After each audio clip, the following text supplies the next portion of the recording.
Ibrahim Traore sends strong warning to Tinubu over Nnamdi Kanu: you cannot jail a man fighting for his people while bandit roam free. What if the very voice calling for freedom was silenced, while those who spread terror were left untouched? What if the man fighting for justice ended up in chains, not because he committed a crime, but because he challenged the legacy of colonial power? On a tense afternoon in Ouagadougou, Captain Ibrahim Traore, Burkina Faso's young and fiery leader, stood before a crowd of African journalists and global correspondents. His message wasn't just aimed at his nation or even the continent. This time, his warning was personal. It was directed straight at Aso Rock, right into the office of Nigerian President Bola Ahmed Tinubu. And it was about Nnamdi Kanu. When a man is kidnapped across borders in violation of international law, when a man is denied his basic rights because he speaks for his people, and when that man is left to rot in prison while terrorists walk freely, Africa has lost its soul. Those were the thunderous words of Traore, delivered with a force that made headlines across West Africa. Just days earlier, a Kenyan high court delivered a damning verdict, officially declaring that the arrest and extraordinary rendition of Nnamdi Kanu from Kenya to Nigeria in 2021 was illegal, unconstitutional, and a gross violation of human rights. According to the court, Kanu was kidnapped, not extradited. And now, international eyes are watching Nigeria. Traore didn't mince his words. We cannot scream about Pan-Africanism and yet turn around and do the dirty work of former colonizers. Who is Nnamdi Kanu threatening, the Nigerian people or the invisible interests of global puppeteers? As he spoke, you could hear a pin drop. In that moment, Traore wasn't just speaking as Burkina Faso's leader, he had assumed the voice of a continent. He cited the hypocrisy in the Nigerian government's approach to justice. Bandits burn down villages. They walk free. Boko Haram slaughters innocents. They get repentance programs. But Kanu? He calls for self-determination and gets a life in chains. Nnamdi Kanu has always been a divisive figure. To some, he's a radical.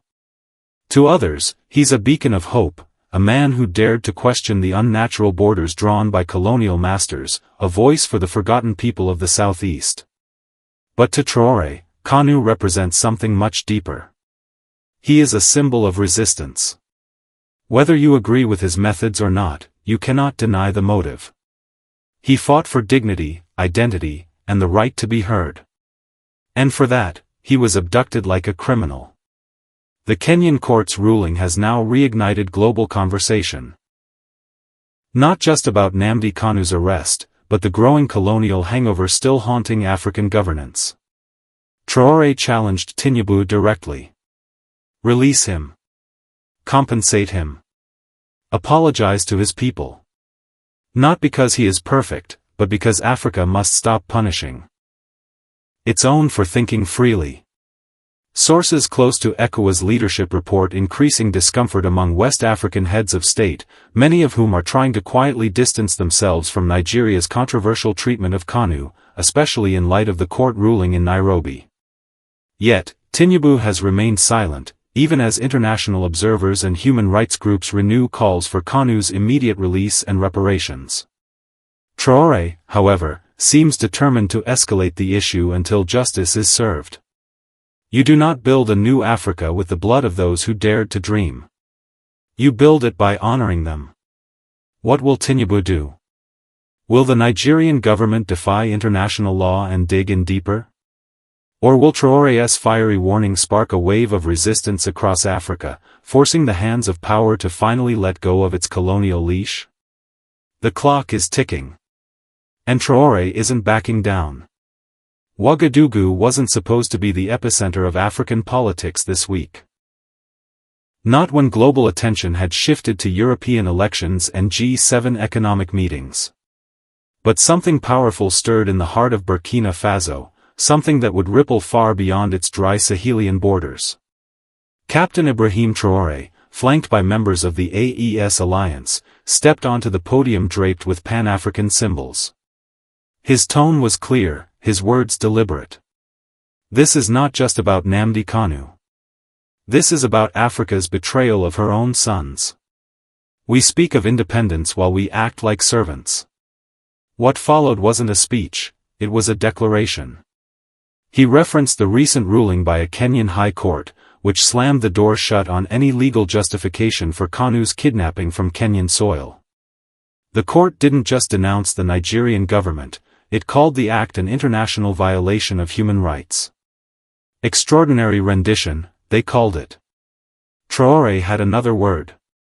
Colonial thuggery in African skin. The camera zoomed in. Analysts took notes. Nigerian representatives watching via live stream began to shift in their seats. This was not the average Pan-African speech. It was a direct confrontation. And the continent took notice.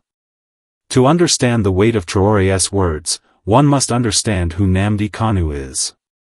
Born in Umuahia, Abia State, Nnamdi KANU rose from an educated youth into the lightning rod of Biafran activism. He was the founder of Radio Biafra, a controversial platform used to challenge the legitimacy of Nigeria's federal structure. He spoke of injustice, oppression, and the betrayal of the Igbo people since the end of the Biafran War in 1970. But to the Nigerian government, KANU became an enemy of the state, an agitator threatening national unity. In 2015, he was arrested, released on bail in 2017, and then disappeared, only to resurface years later in Nigerian custody after being abducted in Kenya in 2021. Since then, he has languished in detention, denied a fair trial, and barely seen in public. Traore's argument was not in defense of KANU's methods, but in recognition of his right to fight for self-determination. You cannot call yourself free if you jail the man who demands it, he said. Nigeria did not just arrest a man. It kidnapped the dream of self-respecting African identity. While the courtroom ruling in Nairobi sent shockwaves through legal circles, most African leaders remained silent. From Senegal to South Africa, many chose the path of political diplomacy, not rocking the boat, especially when the Nigerian government remains one of the most powerful players in ECOWAS and AU affairs. But Traore was never one to play safe politics. In his message, he accused fellow African leaders of cowardice. You speak of Pan-African unity at the AU summits. You sing Thomas Sankara's name on holidays. But when it is time to protect one of our own, you vanish. He turned his gaze toward Abuja. Tinubu must decide. Will he continue serving the interests of foreign architects, or will he align with the new Africa? The crowd erupted. But this wasn't just theater. Within hours, Nigerian intelligence officials convened emergency security briefings. Word was circulating that Traore's statement could embolden separatist groups within Nigeria, and possibly ignite unrest in the southeast. The silence from global Western powers was deafening. But not because they weren't watching. Leaked documents from a West African think tank revealed that several Western intelligence agencies supported the suppression of Biafran separatism behind closed doors, not for humanitarian reasons, but to protect key oil and gas interests in the Niger Delta. Nnamdi KANU was not just a political prisoner, he was a threat to resource control. One excerpt from a leaked EU internal memo read: "The rise of Pan-Africanist military regimes is a threat multiplier." Traore's message, if left unchecked, could trigger an ideological revolt among disenfranchised ethnic regions across the continent. The British and French embassies in Nigeria refused to comment, but insiders confirmed they urged Tinubu's government to maintain national cohesion at all costs. In other words, don't release KANU. Yet as these power games played out in silence, something else was brewing, the voice of the people. From Aba to Enugu, young people gathered. They weren't just protesting anymore, they were organizing. One youth activist, Chigozie E., age 26, stood on a street corner in Onitsha and addressed a growing crowd. When a Burkinabe leader has more courage to speak about our pain than our own politicians, something is wrong. Social media exploded.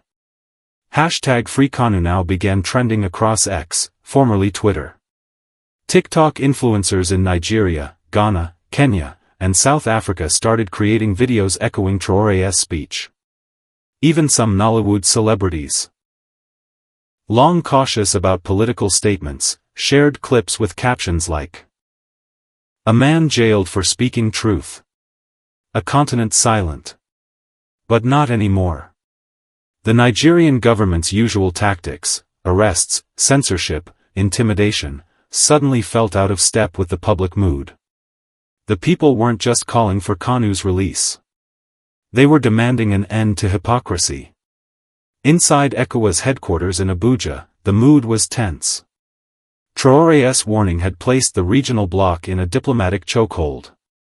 As part of the AES, Alliance of Sahel States, Burkina Faso had already exited the ECOWAS framework militarily, but now, it was making moral declarations that were shaking ECOWAS to its core. Secret memos from diplomats showed intense internal division. Guinea-Bissau and Mali expressed sympathy with Traore's position.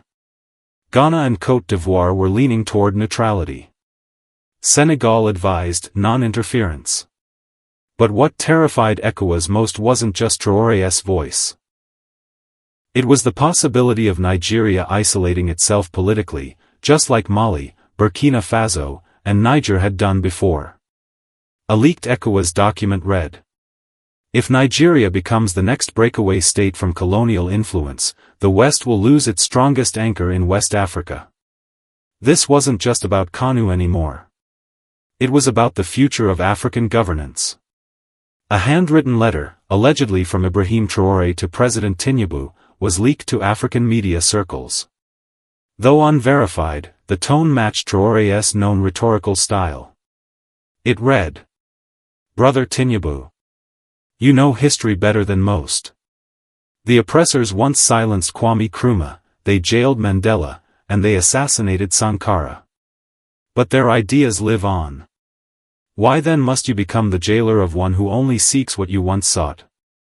Is it not true that you, too, once fought military regimes? Have you forgotten what it means to resist unjust power? Free KANU. Not because he is perfect, but because Africa cannot afford another martyr while her enemies watch and laugh." Whether or not the letter was real, the message rang loud across media channels. Commentators across Africa praised the sentiment. Even some retired Nigerian generals admitted off-record that the optics were damaging beyond repair. Inside Aso Rock, Tinubu's aides were divided. One camp argued that releasing KANU would be seen as weak, a cave-in to military regimes. The other camp warned that international embarrassment and internal unrest were spiraling out of control. Privately, a report was submitted to the president outlining three choices.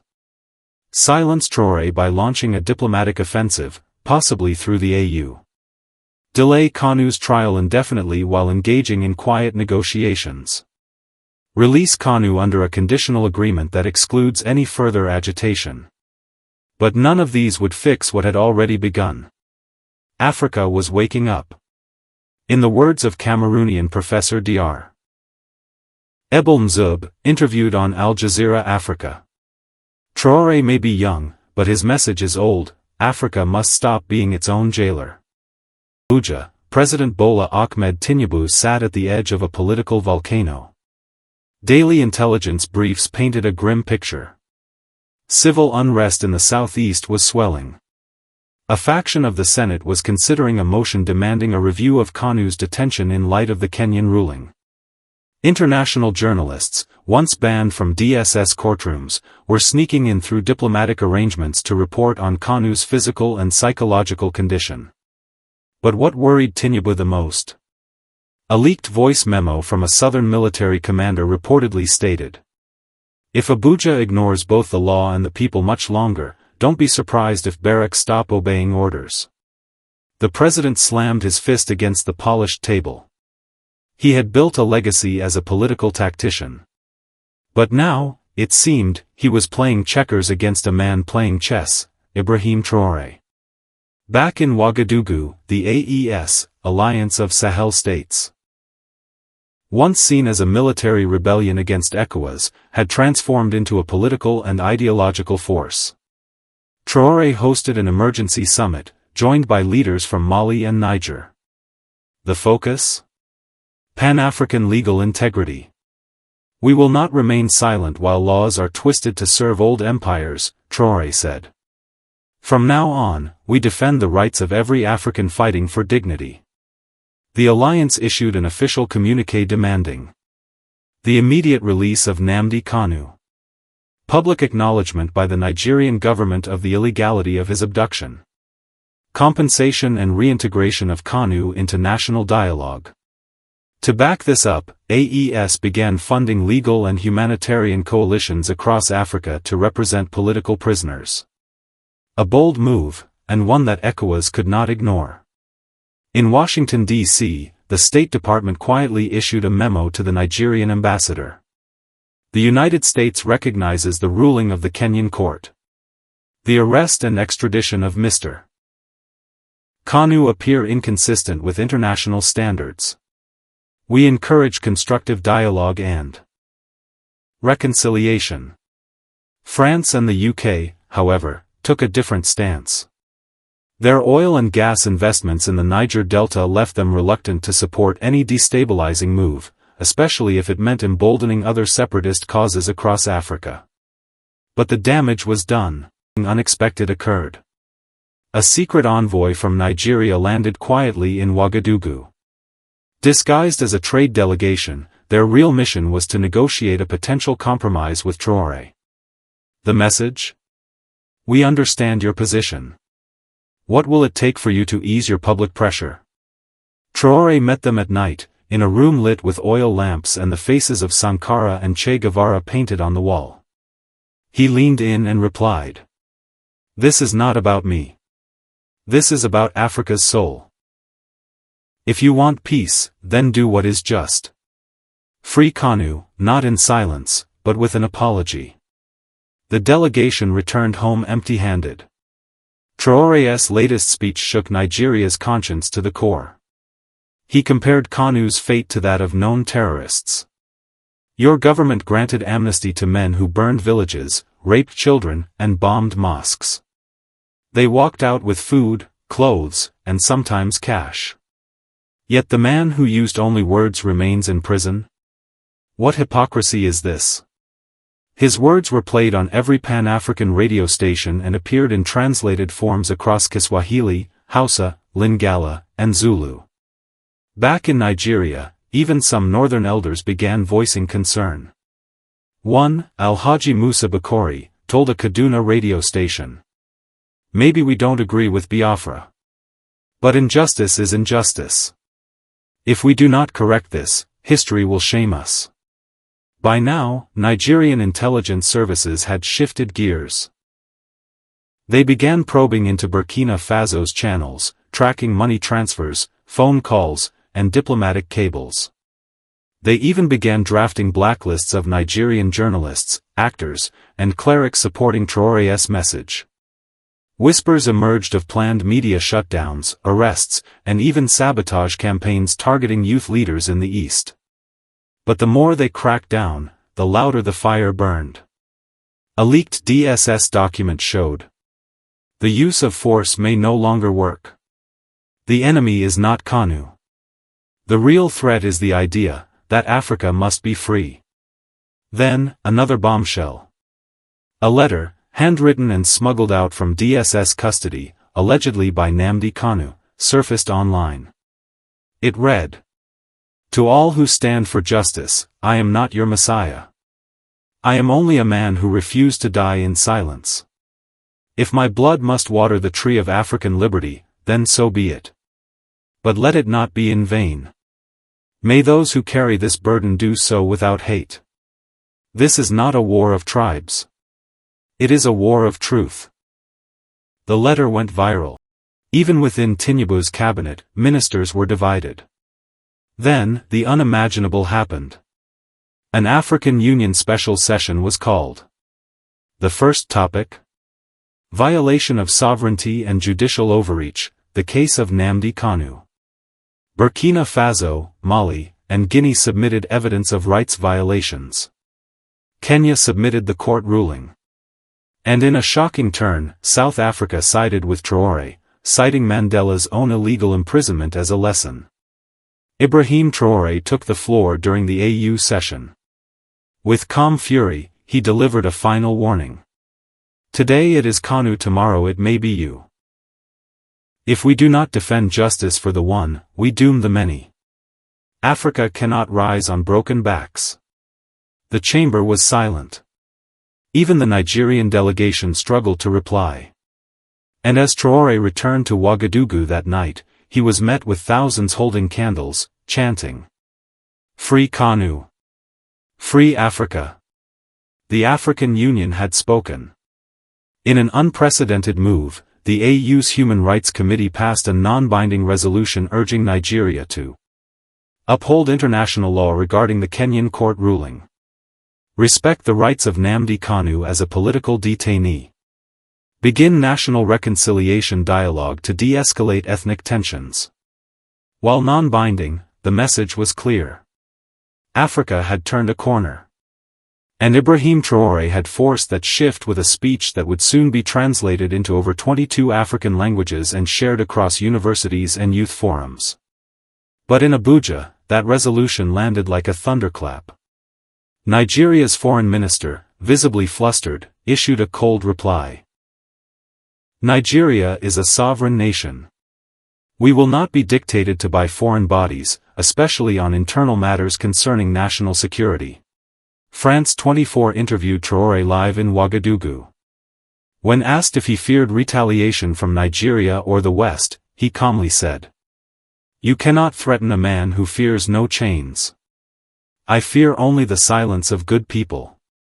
In Abuja, President Tinubu's inner circle was now a fractured camp. Security chiefs warned of armed insurrections in the east. Economic advisors warned of sanctions from the AU or even regional trade backlash. Political aides warned that 2026 elections could spiral into unrest. Then came the final blow. You cannot build a nation on injustice. You can only delay its collapse. Suddenly, it wasn't about Biafra anymore. It was about accountability. The movement was no longer asking for secession, they were demanding transformation. So, this is where we are. On one side, you have the leader of a powerhouse nation trying to keep his country together. On the other, you have the revolutionary energy of one of Africa's youngest leaders, whose image is now being used to carry a message of Pan-African defiance, backed by a real court ruling. And in the middle is a prisoner whose freedom has come to symbolize a struggle for the soul of a continent. The world is watching. The youth of Africa are watching. A Kenyan court has made its move. The whispers from Ouagadougou have turned into a roar online. Will the prison walls in Abuja stand firm, or will they be shaken by these new winds blowing from the Sahel? The final chapter of this story is still being written, and one thing is clear. The case of Nnamdi KANU is no longer just about one man or one region. It's about the future of Africa itself.